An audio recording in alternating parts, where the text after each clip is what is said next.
Hello everyone, today we're going to be talking about Riemann sums, and specifically we're going to be looking at how to evaluate them graphically on a graph. And what I want you to understand is that Riemann sums helps us to approximate the area under a curve. Oops. And so we've already been, in the last several videos, we've been talking about many different methods that we can use to approximate the area under the curve. And some of those are exact and some are approximates. Today we're going to be focusing on another method, and these are always going to be approximations of the area under the curve. As we take a look, you're going to see very clearly why it is an approximate and why it's not an exact answer. So just another tool for us to use, and another topic that definitely comes up on the AP exam. As we move forward, we're going to be doing these Riemann sums with both rectangles and also trapezoids today. So let's get started. Okay, as I stated, there's a couple different shapes, rectangles and trapezoids, that are used to evaluate Riemann sums. So we're going to start with rectangles, and we're going to look at those from 3 different vantage points. And so, as we get started, we're going to start with the left Riemann sum. Okay, so you can see here that we're being asked to approximate the integral from 0 to 4 of x squared plus x squared plus 1 dx. Okay, so, and specifically we're going to do this using these rectangle Riemann sums. So we're going to actually do this problem 4 different times, and each time we're going to be using a different type of Riemann sum. So every time we do it, we want to be looking at the graph of y equals x squared plus 1. So we're going to go ahead and just make a sketch of x squared plus 1. It does not have to be perfect, but you want to make it not tiny in your notebook. You want to make it pretty good sized so that we're able to kind of mark it up and use it as a good illustration of what's going on. So we know that x squared plus 1 is a quadratic that crosses the x-axis at 1, and it's centered at the y-axis. Alright, so that's just kind of a picture of it, and I would show that because I'm looking at an interval from 0 to 4, and we're going to go ahead and say we want 4 congruent or equal subintervals. Okay, so this is important, and it doesn't always have to be that they are equal subintervals, but what we do when today, what we're going to be working on in this video, they will all be equal subintervals. So I'm going to take my x-axis, and from 0 to 4, I'm just going to break that into 4 even subintervals. So obviously, if I have a distance from 4 to 0 of 4, and I'm breaking it into 4, each one of them is going to have a base of 1. So at 1, at 2, at 3, and at 4. Okay, so now that I have that drawn, I'm ready to get started, and the first thing I'm going to do is my left Riemann sum using rectangles. So basically what you're doing here is you are drawing rectangles onto this graph from the left corner. So because we're asked to do left Riemann sums, I want you to understand that we are coming from the left corner, must be on graph. Okay, so that's important. It kind of helps us to just get ourselves started, and the left corner has to be on the curve. Alright, so if you start here, we're going to start furthest to the left because we're doing the left Riemann sum. And we're going to take this point here, and we're going to go up until we hit the curve, and then we're going to go straight across and back down 1 rectangular unit. Okay, then I'm going to start at that same left corner of 1 now. I'm going to go up till I hit the curve, go across, down, and I have my second rectangle. Now I'm going to start at the 2, go up till I hit the curve, and I just keep repeating this process until I have my 4 rectangles drawn. Okay, so 4 equal subintervals indicates that you're going to have 4 rectangles, and they all start in the left-hand corner, come up until they hit the graph, and then go across and come back down. Okay, so now I'm ready to approximate this. Now hopefully you're looking at this and you're realizing that the approximate that we make is definitely going to be an under approximation. How do we know that? Well, you can see in each of this, if you drew it carefully, you are missing a portion of the graph. That our triangles, if we were to shade those in, is not comprehensive of the entire area under the curve. So that is why you can see that we are making an approximate. All right, so if I wanted to find the area, I know that the area of every rectangle is base times height. And hopefully you realize here that all of our bases are a distance of 1, and that's what we figured out right here. So we know that all of our bases have a length of 1, but our heights, okay, are going to be controlled by the height of each of these rectangles. So let's take a look at this. I'm going to go ahead and approximate, all right, that I have 4 rectangles. Each of them have a base of 1. So we are going to go ahead and say 1 for the first one, that's my base, times my height. Now where is the height coming from? Well, if you look here, my height of my rectangle is where the left-hand side, in other words, at 0, intersected my function. And my function was x squared plus 1. So I'm just going to go ahead and say that that's equal to f of 0. Plus, now I need to move on to my red rectangle here. Again, I had a base of 1, and this time I have a height of, well, this time my height is right here, and you can see this rectangle's height is this line right here, which is where it intersects the original function again, and when x is 1. So I would say that that is a height of f of 1. Plus, again, my base is 1. Now I'm on the blue rectangle. This time my height is f of, you got it, 2. Then plus, again, a base of 1 and a height of f of 3. And that covers all of my rectangles. The first one is the green, and then we moved on to the red, the blue, and the purple. Okay. So hopefully you're noticing there that you have a common denominator that we could have factored out. So when you approach these problems, if you have equal subintervals, then that means your base of all of your rectangles are the same. And that could have been brought out to the front. And then you are just adding up your heights of your rectangles. Well, what do we notice? Because this is a left-hand Riemann sum, we are starting with f of 0, which is the leftmost bound, okay, or the lower bound of your integral. Then you're going to go from f of 1, f of 2, and f of 3. You are leaving off f of 4 because it was the left bound. And so f of 4, a height of 4, never touched the curve. Okay, so we're going to finish this off and evaluate this by plugging in 0, 1, 2, and 3 into the function that I'm given here. So if I do some quick calculating, f of 0 would be 0 squared plus 1 is 1, plus f of 1 would be 2, f of 2 is going to be 5, and f of 3 is going to be 10.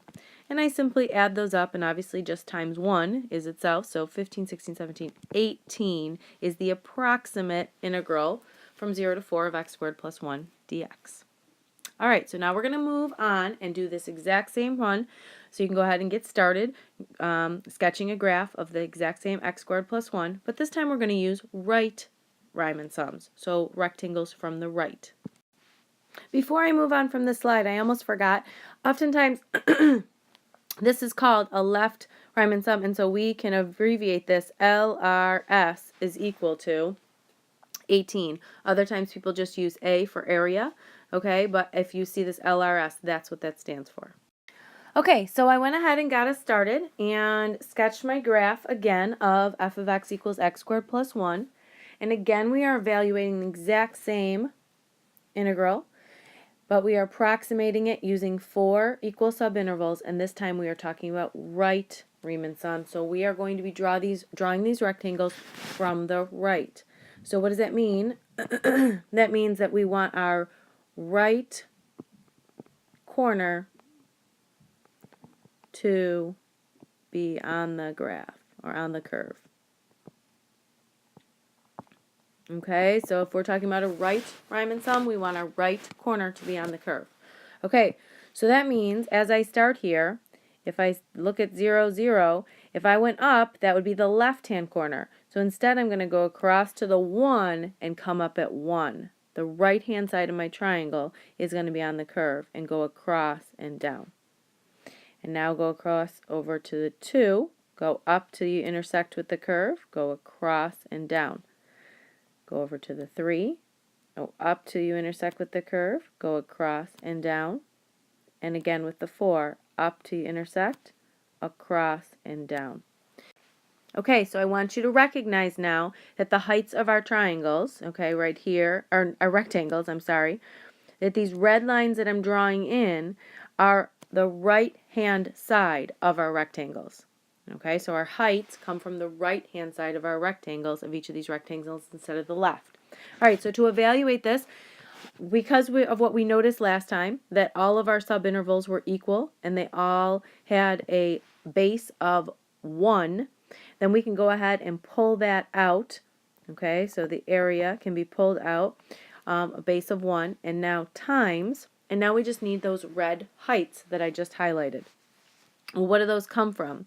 If you notice, those are coming from f of 1 plus f of 2 plus f of 3 plus f of 4. So this time, those heights are coming, if you look at your bounds, we go all the way up to our upper bound, but we skip our lower bound. So a lot of students will actually write this just so that they recognize it, and they'll actually start with the upper bound. So f of 4 plus f of 3 plus f of 2 plus f of 1. And that just kind of helps them to remember that if we're talking about right-hand side, then I'm going to start with my upper bound, and I'm going to count down until I have 4 rectangles, because it was 4 equal subintervals, so I need 4 rectangles. That's kind of a good way to just set it up for yourself. All right, so 1 times, now f of 4 is going to be 17 plus 10 plus 5 plus 2. And so when I add that up, I get, let's see here, 27, 32 plus 2 is 34 for my approximate area. Now you can see here, as we take a look at this, that whereas the left Riemann sum for this specific graph was an under approximation, here we have all of this area over top of the curve. And so we're adding on way more than we need, and so this would be an over approximation. So we had a first example was an under approximation and now an over approximation, and they're pretty considerable, especially the way that we've drawn these pictures. So now we're going to move on to the midpoint Riemann sum and see what that looks like. Okay, we're going to repeat this same question a third time, but this time we're using midpoint Riemann sum. Okay, and so that means that instead of coming up and drawing our rectangles from the left or from the right, we're drawing them from the middle. Again, using 4 subintervals, okay, and again, these are rectangles that we are drawing in. But this time, instead of going from the left or from the right, we're going right in the middle. So hopefully you can see that that would be the halves. All right, so I'm going to start here, and my height, if I were to go straight up, would be right here. Now I'm just going to go across to the left and to the right and come down. Okay, so my middle here would be right about there. Go up until I intersect with the curve, and then draw in my rectangle from the left and from the right. Now you can see that already this is a little bit better of an approximation.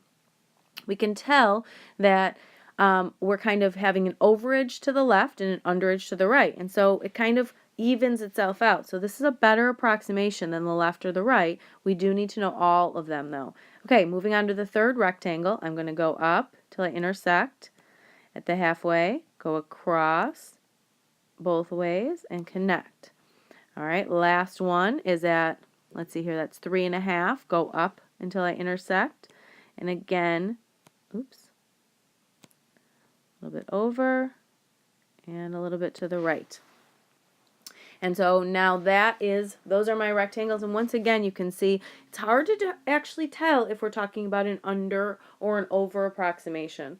Okay, we can just tell that it's definitely better than from the left or from the right. All right, so now when I'm talking about where is my height coming from, clearly you're hopefully seeing that your height is coming from the drawing in this height from the middle.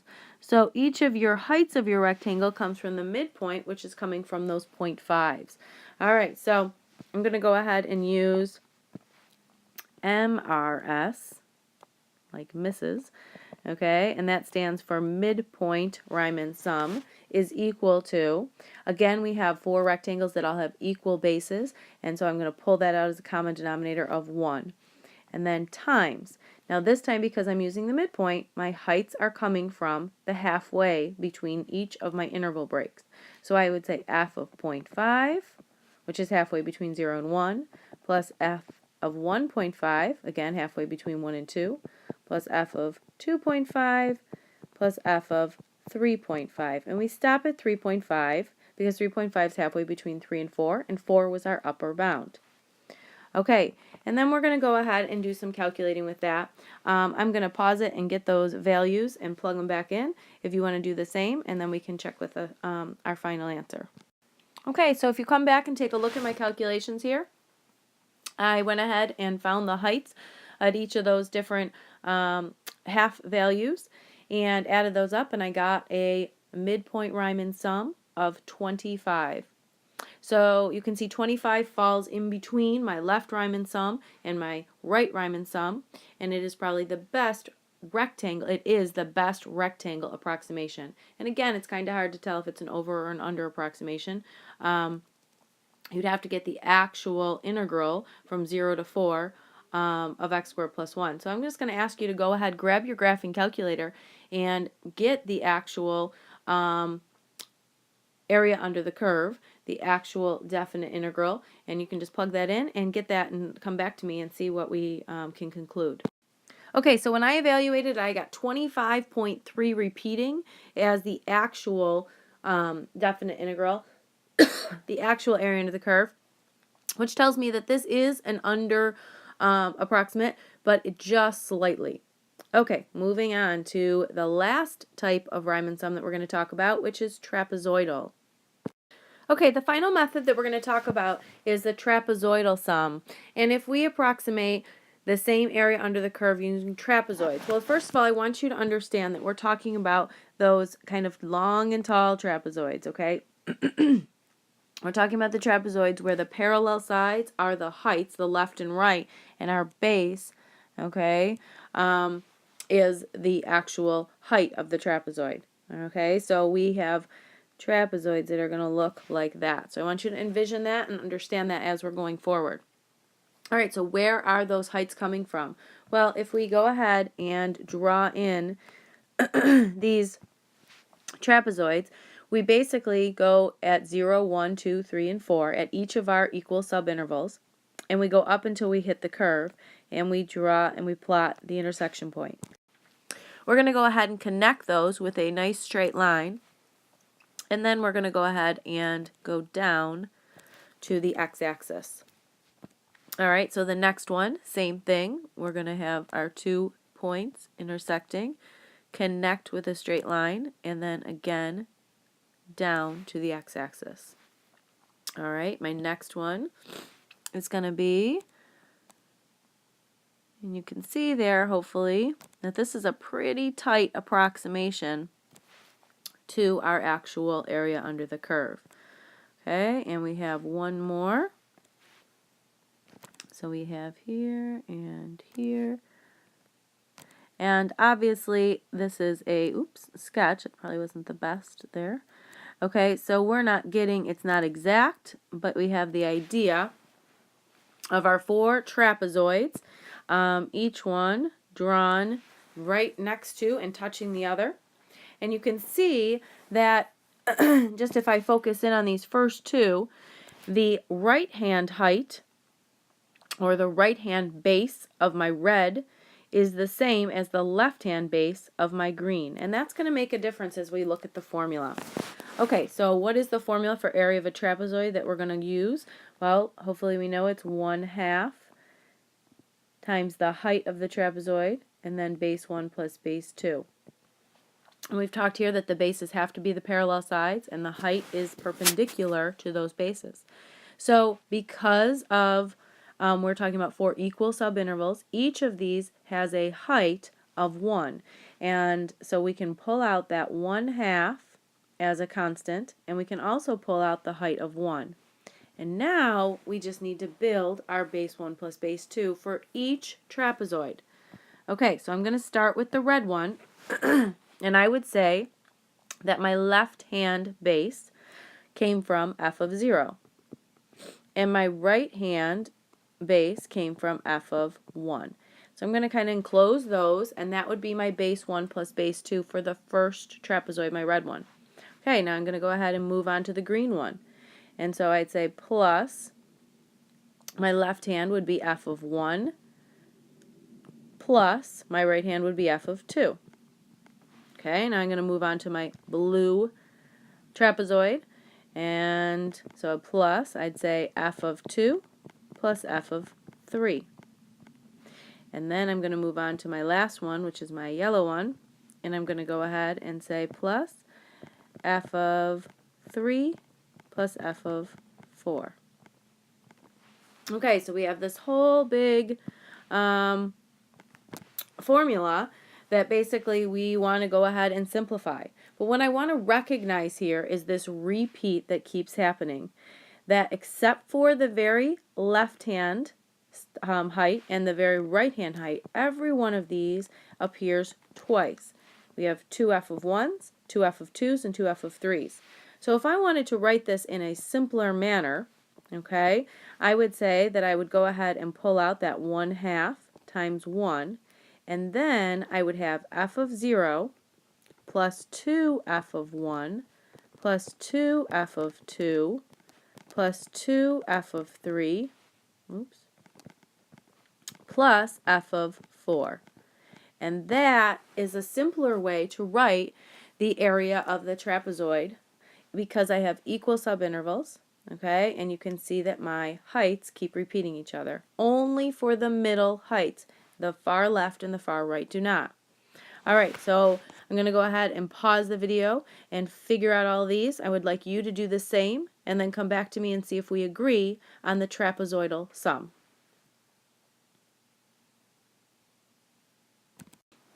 Okay, so as I did my calculations here, you can see them. I ended up with a overall area of 26, which you know is an over approximation, a slight over approximation. So none of them hit it right on the head. We had the under approximation, the most severe was left, and then the midpoint was a slight under approximation. Trapezoid was slight over, and right Riemann sum was the largest over approximation. Okay, so we're going to go ahead and actually kind of summarize that over and under approximation next. Okay, so we are going to kind of analyze this question of over or under approximation for our different types of our Riemann sums. And I will say that generally when we're asked this question, we're asked if it's an over or under approximation using a left or right and the trapezoidal. We're not oftentimes asked it for the midpoint. So we're going to kind of stick to those as we move through and just kind of make some conclusions. The biggest thing that I want you to keep in your mind as you're answering these questions is that we are always looking at a sketch. And so it's always a good idea to kind of have a sketch of what we're looking at so that we can use that to answer these questions. Is it over or under? Okay, so I have 4 different scenarios here. I'm talking about functions that are increasing in concaves up, increasing in concave down, decreasing in concave up, and decreasing in concave down. So I just took my paper and kind of split it into 4 categories, and we're going to make a sketch of a graph for each of those that meet each of those descriptions. So the first one we're going to do, we said, was increasing in concave up. So I'm just going to go ahead and graph a picture of that. Okay, so increasing in concave down is going to look something like that. All right, and then so let's focus on those 2 first. All right, the biggest thing I can tell you is we're going to make a sketch, and when we do this, we don't want to make tiny little rectangles. We want to make nice big rectangles to kind of get an idea of what we're looking at. So if we're talking about increasing and concave up, all right, if I am looking at it from the left, so let's start with our left-hand side. All right, so if I have pick my 2, my interval here, so I want to look at it from this to this. All right, so what I'm going to do is go ahead and draw in a rectangle. Remember that if it's from the left, I'm starting on the left-hand side, and it's touching my my curve on the left-hand side, left-hand corner, and then going across. And this is what I said, make a big, giant rectangle. If you really want to, you can make a couple, but really just one big one directly answers the question. As it's from the left, would we say that that is an under or an over approximation? And I would definitely say that from the left, this is an under approximation. All right, if you want to make another sketch here, and again, same thing, concave up and increasing. All right, now from the right, are we talking about an under or an over approximation? So again, I'm just going to kind of sketch in what I have. So this time, if I'm going from the intervals, same thing. I need a left and a right bound on my graph here, so left and right. This time when I sketch it in, I'm going to start on the right-hand corner, so that would be up here. Okay, and I would draw in a big giant rectangle to meet with my other interval. And this time you can clearly see that we are talking about an over approximation. Okay, so coming from the left for an increasing function was an under.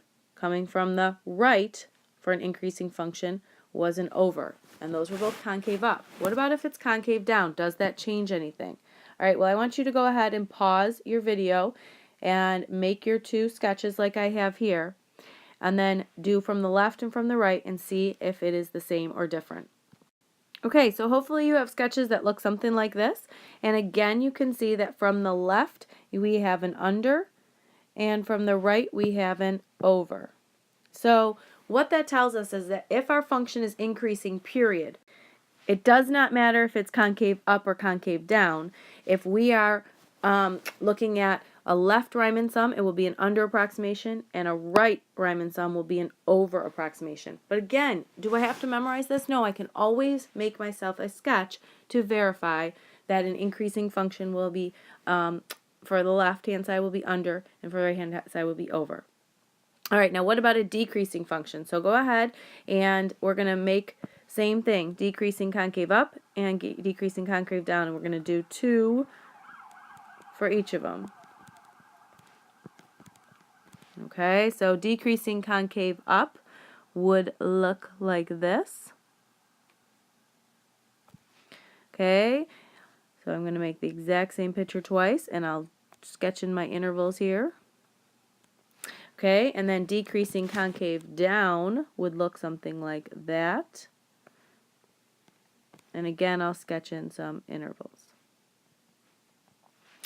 Okay, so again, from the left, and then we'll go from the right, left, and right. So I should have really marked these up here. Okay, so if I go from the left, that means I'm coming from the left-hand side, drawing it in, and you can see that clearly that is an over approximation. If I come from the right-hand side, that means I'm starting on the right and going across, and now I have a very much distinct under approximation. All right, let's see. My theory is that the concavity should not matter based upon the increasing on the above, but let's just check it out. All right, again, from the left, draw in my rectangle, very much an over, and then from the right, draw it in, and very much an under. So this time I would conclude that if I have a decreasing function, whether it be concave up or concave down, okay, that if I'm coming from the left, I'm going to have an over approximation. If I'm calculating a right Riemann sum, I'm going to have an under approximation. All right, now let's go ahead and take a look at trapezoidal, and then we will be done. Okay, so now we're going to analyze the trapezoidal method and the trapezoidal Riemann sum and determine if it matters about its concavity and if you're going to have an overage or an underage. Okay, so again, this is all done by making the sketch. Okay, we don't want to guess at this, and it's too much to memorize, so we're just going to go ahead and make sketches every time we want to take a look at it. All right, so for trapezoidal, the method is you are taking from each interval, you're going to go ahead and intersect the graph, connect those with a line, and drop down. So you can see here if you have an increase concave up graph, you definitely have an over approximation. All right, now let's take a look at the next one, increasing concave down. So remember, for rectangles, it didn't matter what about the concavity. Is that the same here? All right, so from the left-hand side, I would go here. I'm sorry, the left-hand height and the right-hand height. If I connect those carefully and drop down my heights or my bases, you can see that I definitely have an under. So this time, it's not so much the increasing as it is the concavity that matters if you're over or under. All right, let's continue on with decreasing concave up. So if I say, looks like my graph needs to be extended a little bit. All right, so now if I go ahead and have this, and here, connect those, and once again, when we have a concave up graph, we have an over approximation. So this time, it's the concavity that seems to make a difference, not the increasing or decreasing. Okay, so again, on this last one, decreasing and concave down, go ahead and make your connect and drop down, and you can see that again, that's an under. So we would say that if our graph is concave down, and we do a trapezoidal Riemann sum, that we are going to get an under approximation. If our graph is concave up and we do a trapezoidal Riemann sum, we are going to get an over approximation. Again, I cannot highlight enough that we are making sketches in order to answer these questions, but just so you keep in mind that you have all these different scenarios, and the sketch is going to always give you the best picture. And again, using these big rectangles or big trapezoids so that we can clearly see over or under. All right, thanks so much. Great work today. The next video that we do on Riemann sums is going to be all brand new. I hope this video brought back a lot from last year and just kind of concreted your knowledge on the Riemann sum process from a graph. Next video is going to be on tabular data, and that's going to be brand new to this course. Okay, thanks so much, and see you next time.